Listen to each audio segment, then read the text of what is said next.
Hey, book lovers. Want to hear a story?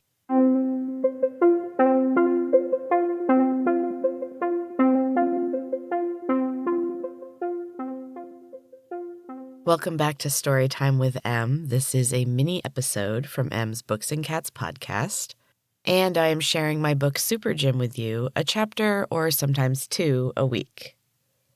This week is Chapter 8. I would like to put a trigger warning on here. There is talk of SA, eating disorders, violence, addiction. Just be warned. Otherwise, enjoy.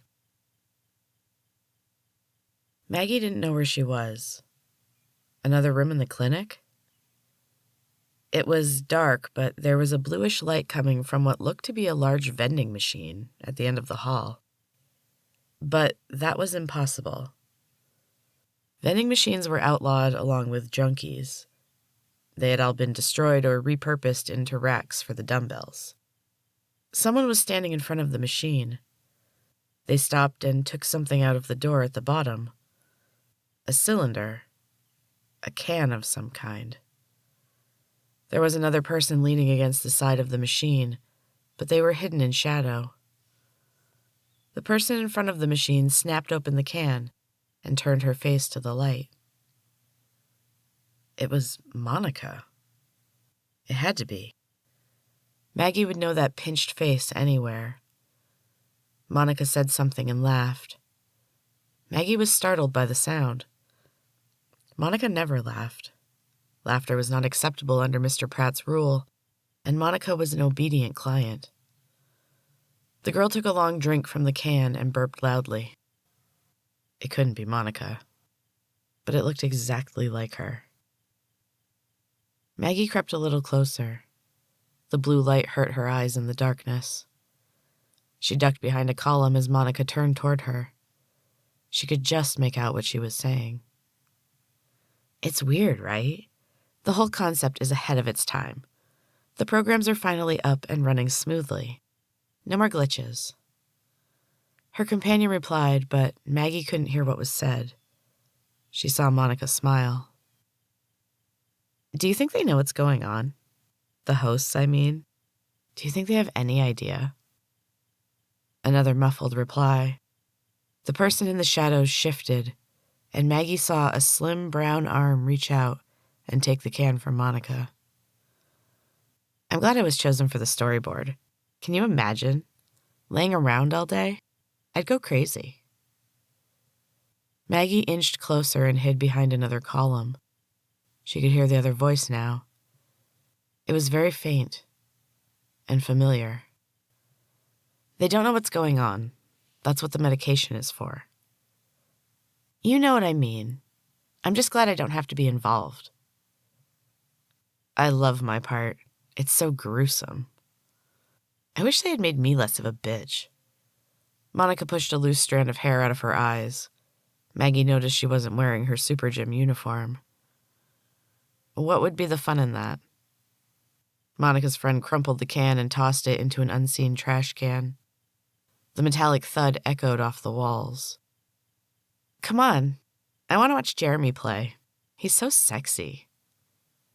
If you're into that kind of thing. They walked quickly away from where Maggie was hiding. Monica's long-legged stride was unmistakable, but Maggie was watching the other girl. There was something familiar about her bouncing black ponytail. An alarm was blaring. Maggie's eyes snapped open. She tried to turn off the alarm but found she could not move. The noise went on for some time. The abrasive sound tore through her head. She could barely think. All she knew was that she was paralyzed. That's what you get for being a stupid idiot, she thought. That's redundant. Shut up, other Maggie. She was convinced that she was losing her mind. She'd been able to hide it for some time, but it was happening more often now. There had always been other voices, even when she was little. She assumed this happened to everyone. The voices never stayed long, or they melted into another voice. Her voice. Then things had changed. One voice had distinguished itself from the din. It had become a defined personality and was no longer a part of herself. This voice liked to give advice. It liked to pass judgment. It never agreed with her. She'd started calling it Other Maggie, and it was growing stronger by the day. Time passed. There was no way to know if it was seconds or hours. The blare of the alarm was incessant. Maggie could see it sawing away at her sanity. She felt like she was very close to some kind of limit. Her mind was on a precipice, and it was becoming more and more difficult to balance. Slowly, she became aware of a tingling in her limbs. She wiggled her toes. It sent an electric shock through her body, but she didn't cry out. Tiny pinpricks of heat entered her muscles. It burned. The pain was almost too much. The light above the door turned red and flashed rapidly. Dr. Clyde entered. He touched the wall, and the alarm fell silent. His eyes were bright with excitement behind his glasses. He grinned as he leaned over her bed. Maggie didn't like it. He looked like a mischievous little boy. "Did you try to move? It can be quite electrifying." He waited. His smile faded a little, and he tapped his tablet. "I'll assume you did. Don't worry. It wears off after a while. The first dose is always the worst. You've been denying your body nutrients for a very long time. It takes a while to remember what healthy feels like." He adjusted his glasses and looked at his notes. "While we wait, I'll take your morning weight. The bed acts as a giant scale. Helps us stay on schedule when the pill lasts longer than expected. It does make the bed rather uncomfortable. I am sorry about that." He punched in several codes and watched the screen. Maggie could see the numbers reflected in his glasses. 196. Had she really gained that much? No wonder Mr. Pratt smacked Tessa around. Even Maggie was shocked by the number. "That's piggish. Maybe you should have listened to Tessa while she was still alive." Maggie ignored the voice. Dr. Clyde looked grim. No boyish smile now. "Move your arms." She hesitated. Dr. Clyde sighed impatiently. "Come on. It will have worn off by now. It won't hurt." Maggie lifted her arms slightly.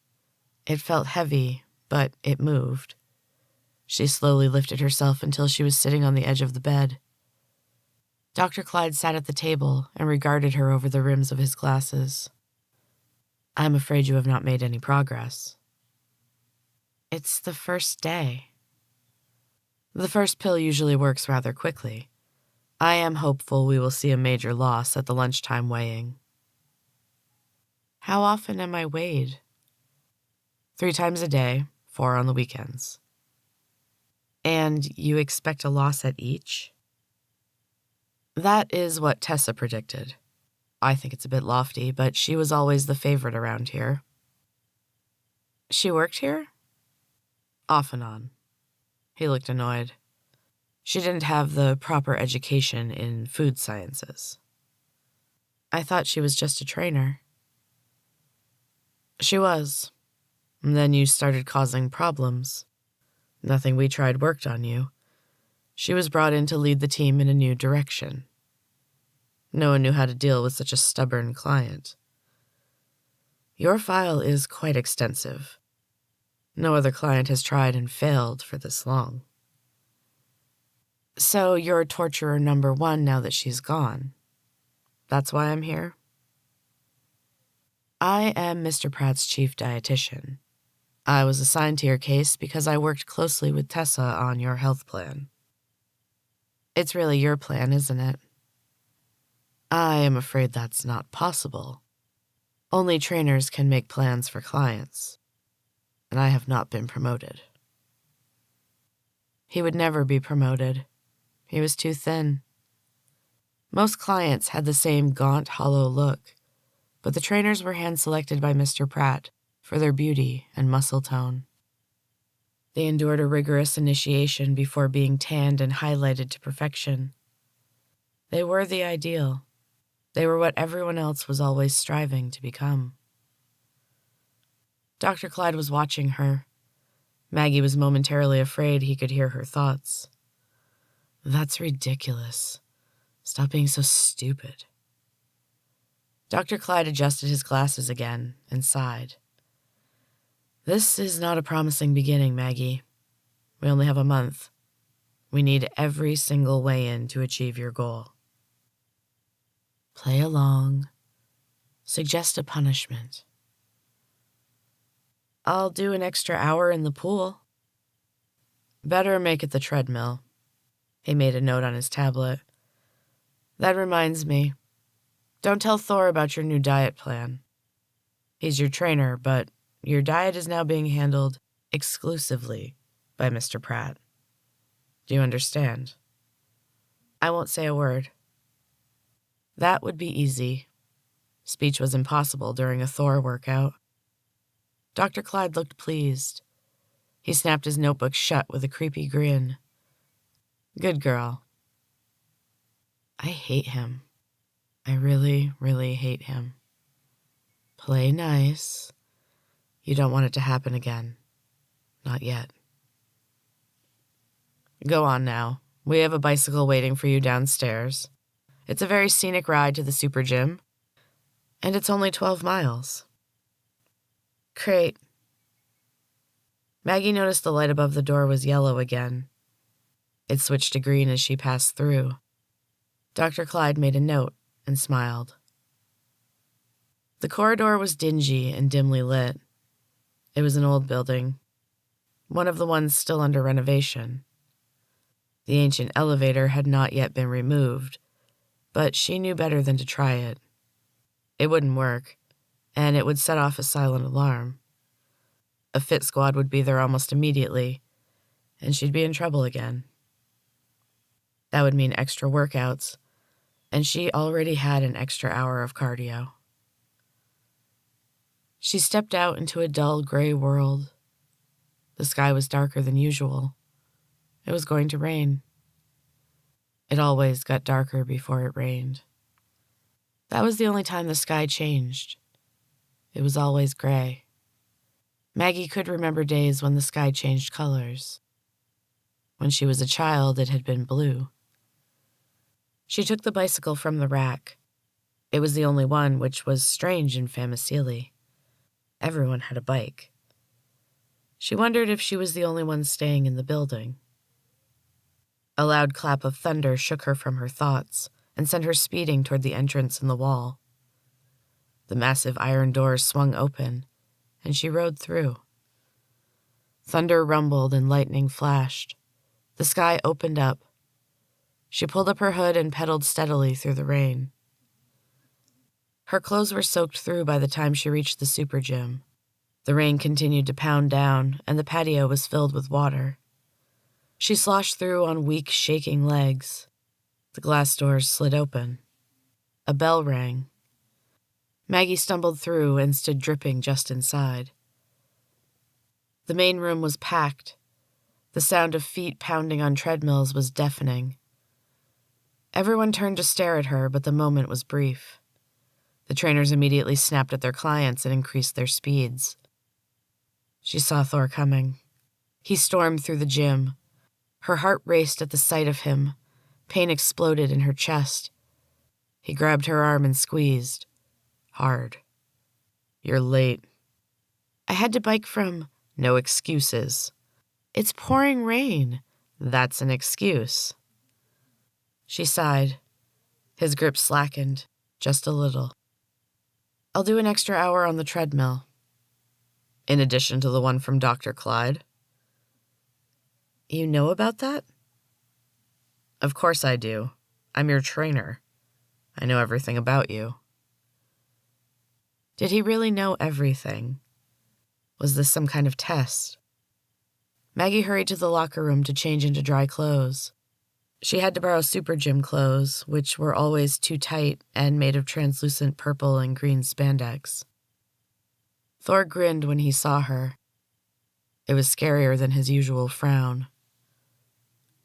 Get over on the mats. You're starting with push-ups. And that is the end of Chapter 8, book lovers.